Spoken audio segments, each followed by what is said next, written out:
as Stuart has sort of said, so the focus of my side of things is going to be looking very much at some of the current issues that the UK economy and lots of UK businesses, UK SMEs are facing, and also are potentially likely to face over the course of the rest of this year. And then moving on to look at, well, what does that mean for businesses that are facing stressed or distressed situations that aren't yet necessarily in a sort of a turmoil of insolvency, but are looking very much at the start of that downward decline curve. How can we help them? So these, I suppose, are the main areas that we're seeing at the moment that businesses are struggling with. There's been a lot of uncertainty towards the end of last year. I think there was uncertainty in the lead up to the budget. And then, of course, the budget was delayed near enough to the end of the year. And so there's a lot of decision making that has been delayed. And again, I think the sort of the global shocks that have happened at the start of this year have caused further uncertainty, which again is delaying key decisions that businesses need to make. We have, as I said, seen these global shocks that are already happening, which put pressures, particularly for importers and exporters, on those supply chain, increasing costs of doing businesses where you are doing business outside of the UK.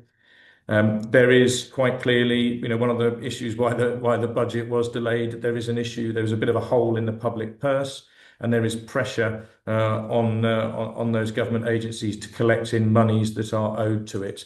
And we are certainly seeing that on the restructuring, the insolvency side, a real uptick in sort of, I suppose, activity that HMRC are taking to recover monies. Energy costs, I'm sure, we'll have all seen that over the past couple of years. And unfortunately, it looks like we're now about to experience that, or businesses are certainly about to experience that again. But I suppose one of the main challenges we're also seeing is that everyone's in the same boat. Everyone's struggling. So in situations where we would ordinarily advise on sort of stakeholder management, asking everyone to buy into the same story in order to help people through, you're seeing some businesses coming back and saying, well, if I try and alleviate some of the pressure on you, it's just increasing the pressure on my business. So why should I do that? There is, as we all know, a cost of living crisis. Wage inflation is not going up significantly over the past couple of years, certainly not in line with cost inflation, which means that consumer confidence is down, and that is really impacting on businesses in certain sectors, which I'll come on to on the next couple of slides, and you'll see clearly there. The costs of doing business, minimum wage increases, national insurance contributions increases, all these things that you'll have heard huge amounts about in the press, they are now really starting to kick in to business, and we are certainly seeing that. On the plus side, business was expecting interest rates to start going down this year. Certainly, I think we were expecting probably at least 2 rate cuts this year. Interest rates were held in last month's MPC meeting, and there's a possibility that they may even go up if inflation starts going up above the sort of that. I think it's at 3% at the moment, so well above that 2% target. If interest rates go up, then again, the knock-on effect on business is going to be quite significant. The economic climate generally and business confidence generally is low and has been for quite some time. And that, again, is just impacting on businesses not making those decisions to invest and to grow. And finally, we got sort of tertiary lenders and COVID loans in there. It might seem as though that was a long time ago, but most of those COVID loans were for a period of 5 or 6 years. They were done in 2020, 2021. So a number of those loans are coming to the end of their period. Tertiary lenders did an awful lot of that lending, proportionally far greater than their share of the market. And we're finding that tertiary lenders are taking a more aggressive stance towards recovery. So all of those things all together mean that businesses, generally speaking, being hit with a bit of a perfect storm of troublesome times ahead.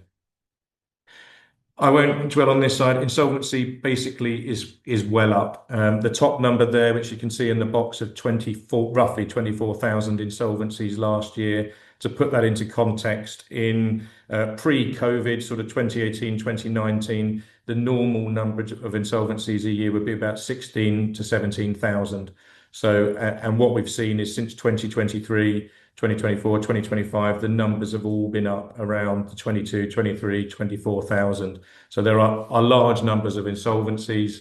But if you, from that little graph on the right, what you can see there, what we would class as the rescue culture of insolvency, which is administrations and CVAs, they are the red and the yellow parts of those bars. And as you can see, they make up only a tiny percentage. So the majority of insolvencies are very much the death of businesses that have perhaps just gone too far and not sought help while they can.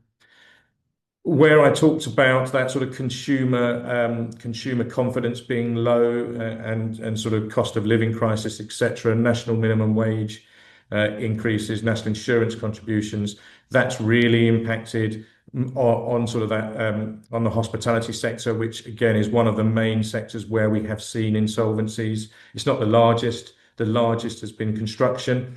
That always tends to be the largest sector where we see insolvency. But again, it is impacted by a cost of living crisis, by consumer confidence being low. But equally, it's where margins are so tight, and where there are significant penalties for delays. So that particular sector is always susceptible to more insolvency than perhaps some of the other sectors are.